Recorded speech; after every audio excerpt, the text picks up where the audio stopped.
नमस्कार दोस्तों, स्वागत है आप सभी का हमारे YouTube चैनल गोल इंडियन आर्मी में। दोस्तों, जैसा कि आप सभी जानते हैं कि एनडीए 2022 की भर्ती के ऑनलाइन फॉर्म भरवाए जा चुके हैं और इसकी जो भर्ती प्रक्रिया है वो चल रही है, जिसके तहत इसके जो ऑनलाइन फॉर्म है वो 11 तारीख तक भरवाए गए हैं। और जिन बच्चों ने 11 तारीख तक इसके ऑनलाइन फॉर्म भरे हैं, अब उन बच्चों के फॉर्म एक्सेप्ट या फिर रिजेक्ट किए जाएंगे, जिसके तहत उनको एग्जाम के लिए बुलाया जाएगा। तो साथियों, इस वीडियो में आज हम आपको बताने वाले हैं कि आपने जो ऑनलाइन फॉर्म भरे हैं वो आप कैसे चेक करें कि आपका फॉर्म रिजेक्ट हुआ है या फिर एक्सेप्ट कर लिया गया है। इसके साथ ही हम ये भी बताएंगे कि वो कौन सी गलतियां हैं जो फॉर्म भरने में बच्चों ने कर दी हैं और उनके फॉर्म को रिजेक्ट कर दिया गया है। तो इस वीडियो में आज हम आपको इसके बारे में फुल इन्फॉर्मेशन देने वाले हैं, तो बने रहिए इस वीडियो में हमारे साथ लास्ट तक। तो दोस्तों, इस वीडियो में आज हम आपको 5 ऐसी गलतियां बताएंगे जिनमें से अगर एक भी गलती आपने फॉर्म भरने में की है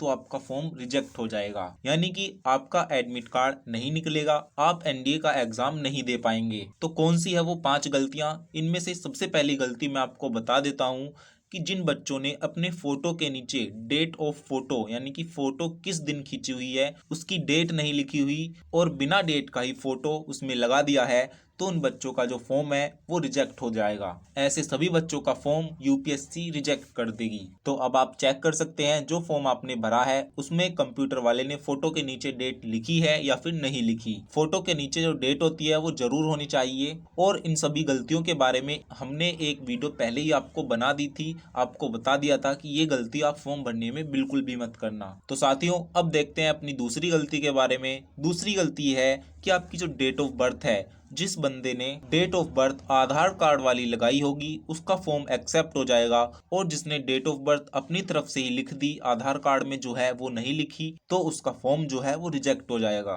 यानी कि जो डेट ऑफ बर्थ है जो आधार कार्ड में है वो ही भरी होनी चाहिए आपके फॉर्म में भी। और इनको आप जो फॉर्म आपने भरा है उसका प्रिंट होगा, उसमें आप चेक कर सकते हैं कि क्या डेट ऑफ बर्थ आपने भरवाई है। तो साथियों, अब चलते हैं अपनी तीसरी गलती की तरफ। साथियों, यहाँ पर तीसरी गलती बताने से पहले मैं आपको बता देना चाहता हूँ कि अगर आप एनडीए एग्जाम की तैयारी करना चाहते हैं तो यहाँ पर अनअकैडमी आपके लिए बहुत बड़ी अपॉर्चुनिटी लाया है। दोस्तों, यहाँ पर एनडीए आपको तैयारी करवाने के लिए बहुत बड़ा मौका दे रहा है। तो दोस्तों, इसी के बारे में मैं अब आपको बताने वाला हूँ। साथियों, अगर आपको इस बार एनडीए में अपना सिलेक्शन पक्का करना है तो आपको शुरू से ही तैयारी इसकी बहुत बढ़िया तरीके से करनी होगी। और अगर आपको कोई टॉपिक समझ नहीं आता तो इसके लिए आप कोचिंग की हेल्प भी ले सकते हैं। लेकिन अगर आप बाहर नहीं जा सकते तो आप अपने मोबाइल से घर बैठे ही इसकी ऑनलाइन कोचिंग ले सकते हैं, जिसके लिए अनअकैडमी ने एक बैच की शुरुआत की है और ये बैच आपका 12 जनवरी 2022 से शुरू हुआ है। दोस्तों, ये बैच स्पेशल एनडीए के कैंडिडेट्स के लिए है और इसका नाम है अगस्त्या एनडीए 1 2022। दोस्तों, अगस्त्या बैच को आप ज्वाइन कर सकते हैं, इसका लिंक हमने डिस्क्रिप्शन बॉक्स में दे दिया है। और इस बैच को जब आप ज्वाइन करोगे तो 90 दिन के अंदर ही आपको एनडीए का कंप्लीट कोर्स करवा दिया जाएगा और सभी डाउट्स आपके क्लियर किए जाएंगे। सभी सब्जेक्ट्स के लिए अलग अलग टीचर आपको पढ़ाएंगे और आपकी पूरी हेल्प की जाएगी। दोस्तों, इसको आप ज्वाइन कर सकते हैं और अपना सिलेक्शन एनडीए में इस बार पक्का कर सकते हैं। दोस्तों, यहाँ पर बहुत बढ़िया बढ़िया टीचर आपको मिलने वाले हैं, इसलिए इस मौके को आप अपने हाथ से बिल्कुल भी ना जाने दें। इसके साथ ही मैं आपको बता देता हूँ कि अगर आप हमारे रेफरल कोड का यूज़ करके इनके बैच को परचेज करते हो तो आपको इस पर पूरे 10% का डिस्काउंट मिल जाएगा। तो इस बात का आपको ध्यान रखना है कि जब भी आप अनअकैडमी पर किसी भी बैच को ज्वाइन करो तो आप हमारे रेफरल कोड का ही यूज़ करना, इससे आपको पूरे 10% का डिस्काउंट उस पर मिल जाएगा। इसके साथ ही दोस्तों, यहाँ पर मैं आपको बता देता हूँ कि आप इसका सब्सक्रिप्शन भी ज्वाइन कर सकते हैं। यहाँ पर सब्सक्रिप्शन भी इसका मिलता है। और एक चीज़ मैं यहाँ पर और बता देता हूँ, अगर आप इंडियन नेवी की तैयारी कर रहे हैं तो यहाँ पर सभी कैंडिडेट्स के लिए नेवी के रिवीजन बैच की शुरुआत हो चुकी है। दोस्तों, इसकी शुरुआत 12 जनवरी से हुई है और ये 12 फरवरी तक चलने वाला है रिवीजन। दोस्तों, अगर आप इंडियन नेवी की तैयारी कर रहे हैं तो आप इसके बैच को ज्वाइन कर सकते हैं और अपना रिवीजन बहुत बढ़िया तरीके से कर सकते हैं। दोस्तों यहाँ पर मैं आपको बता देता हूँ कि इसका आप सब्सक्रिप्शन ले सकते हैं। यहाँ पर आप 6 महीने का सब्सक्रिप्शन ले सकते हैं, 12 महीने का ले सकते हैं, इसके साथ ही 24 महीने का भी आप ले सकते हैं। लेकिन एक बात का आपको ध्यान रखना है, जब भी आप इसका सब्सक्रिप्शन लो या फिर इनको ज्वाइन करो तो आप हमारे रेफरल कोड का ही यूज़ करना। इससे आपको उस पर पूरे 10% का बेनिफिट मिल जाएगा। तो दोस्तों इन सभी के बारे में हमने आपको बता दिया है। अगर आप इस बार सिलेक्शन पक्का करना चाहते हैं तो आप यहाँ से आप तैयारी कर सकते हैं। बहुत बढ़िया प्लेटफॉर्म ये है और बहुत ही बढ़िया कंटेंट ये प्रोवाइड करवाते हैं। तो दोस्तों यहाँ पर आप तैयारी कर सकते हैं। तो साथियों अब देखते हैं अपनी अगली गलती के बारे में जो ज़्यादातर कैंडिडेट्स कर देते हैं। साथियों जो आपके नाम की स्पेलिंग है वो नाम की स्पेलिंग वही होनी चाहिए जो आपके आधार कार्ड में है। यानी कि जिस बच्चे ने आधार कार्ड वाला नेम डाला होगा उसका फॉर्म एक्सेप्ट हो जाएगा और जिसने आधार कार्ड से अलग नेम कोई डाला होगा उसका फॉर्म रिजेक्ट कर दिया जाएगा। इसके साथ ही स्पेलिंग भी बिल्कुल वही होनी चाहिए, एक भी स्पेलिंग अलग नहीं होनी चाहिए। अगर स्पेलिंग मिस्टेक भी है तो भी आपका फॉर्म रिजेक्ट कर दिया जाएगा। और इसके साथ ही एक और गलती बच्चे करते हैं मदर और फादर के नेम में।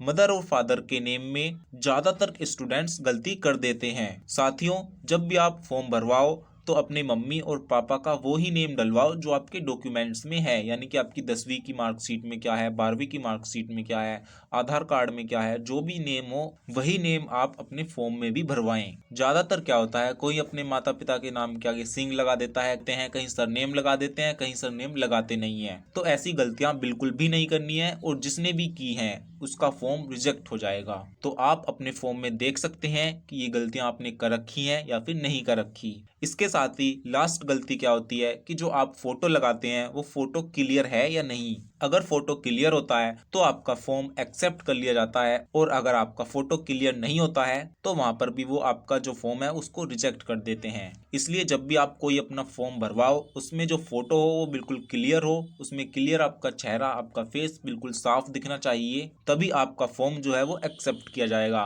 तो साथियों इस वीडियो में हमने आपको वो गलतियां बता दी जिनकी वजह से कैंडिडेट्स के जो फॉर्म है वो रिजेक्ट हो जाते हैं। और ये फॉर्म जो है वो हर साल रिजेक्ट होते हैं और ज्यादातर भर्तियों में रिजेक्ट हो जाते हैं। इसलिए जब भी कोई फॉर्म आप भरवाओ इन गलतियों को बिल्कुल भी मत करना। और साथियों अगर आप चेक करना चाहते हैं कि आपका फॉर्म रिजेक्ट हुआ है या फिर एक्सेप्ट हुआ है तो इसके लिए आप अलग से कहीं पर भी नहीं देख सकते, इसको आपको अपने फॉर्म में ही चेक करना होगा। जो आपने फॉर्म भरा है उसका प्रिंट आपके पास होगा, आपको उसमें ही देखना होगा।